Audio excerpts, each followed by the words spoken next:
Assalamualaikum warahmatullahi wabarakatuh. Nama saya Nisa Kusuma Ningrum dan teman saya Hoirul Umam. Di sini kami ingin mempresentasikan tentang pengukuran kinerja supply chain dengan pendekatan SCORE atau Supply Chain Operation Reference. Sebagai pembahasan awal, saya akan menjelaskan apa sih itu SCORE dan bagaimana perkembangannya. SCORE merupakan singkatan dari Supply Chain Operation Reference. Adalah sebuah metode pendekatan untuk melakukan pengukuran terhadap kinerja dari sebuah supply chain. SCORE adalah sebuah metode yang dikembangkan oleh Supply Chain Council atau Dewan Rantai Supply. Supply Chain Council adalah sebuah lembaga non-profit yang berdiri pada tahun 1996 dan digagas oleh beberapa organisasi dan perusahaan. Pada awal berdiri, Dewan Rantai Pasok ini memiliki anggota sebanyak 69 perusahaan, namun saat ini telah mencapai 1000 perusahaan. Serta kelebihan dari SCORE adalah sebagai kemampuannya untuk mengintegrasi Business Process Reengineering atau BPR, Benchmarking, dan Best Practice Analysis atau BPA ke dalam kerangka kerja supply chain. SCORE adalah metode yang berevolusi dan dapat dikembangkan. Lalu matriks-matriks di dalamnya dengan fleksibel sesuai kebutuhan tiap supply chain. Selanjutnya adalah tahapan pemetaan SCORE. Menurut Supply Chain Council, pada tahun 2010 ada 4 level tahapan pemetaan SCORE versi 10.0, yaitu level pertama ada top level, level kedua ada configuration level, level ketiga ada process element level, level keempat ada implementation level. Untuk lebih jelasnya, di sini saya akan menjelaskan tahapan pemetaan SCORE pada masing-masing level. Level 1, yaitu mendefinisikan ruang lingkup dan isi dari SCORE.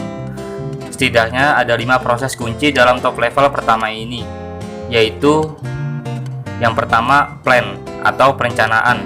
Sebuah proses menyeimbangkan antara permintaan dan penawaran dalam rangka membangun strategi terbaik dari setiap aktivitas rantai pasok sambil tetap menyesuaikan aturan bisnis yang berlaku.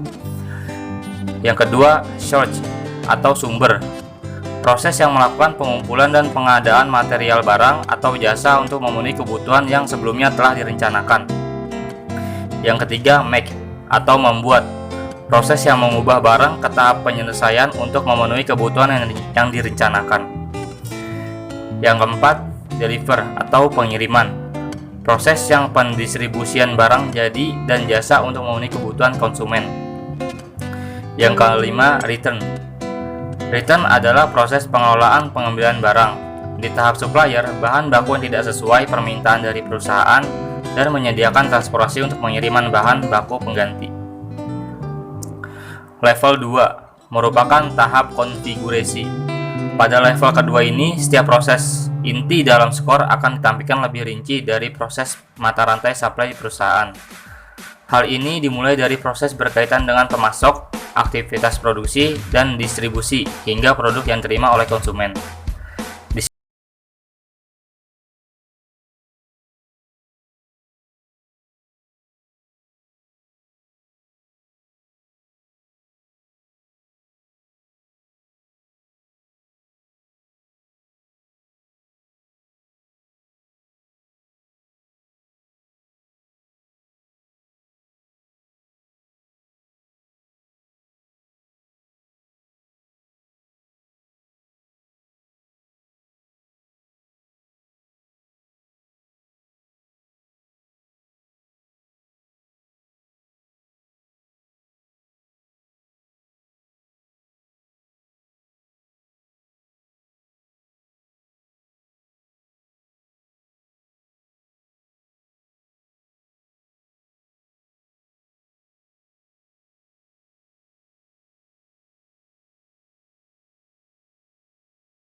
perlu dilakukan pengukuran kinerja rantai pasok untuk mengetahui kinerjanya.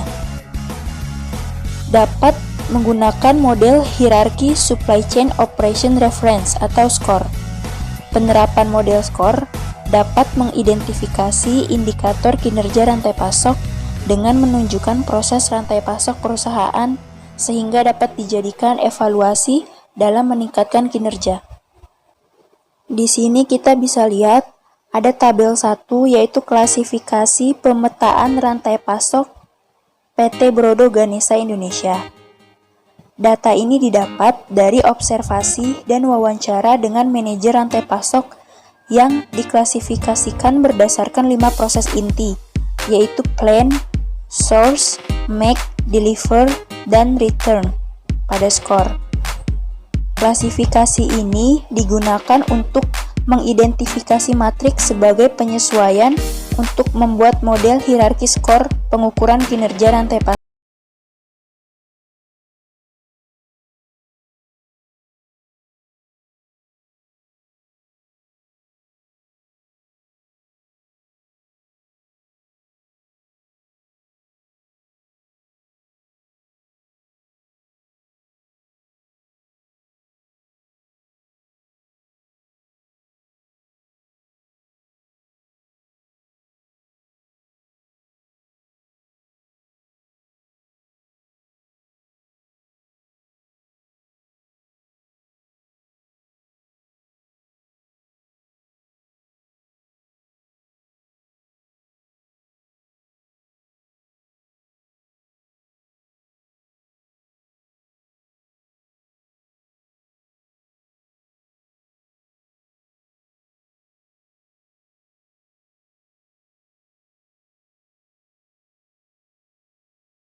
Operational Performance Attribute.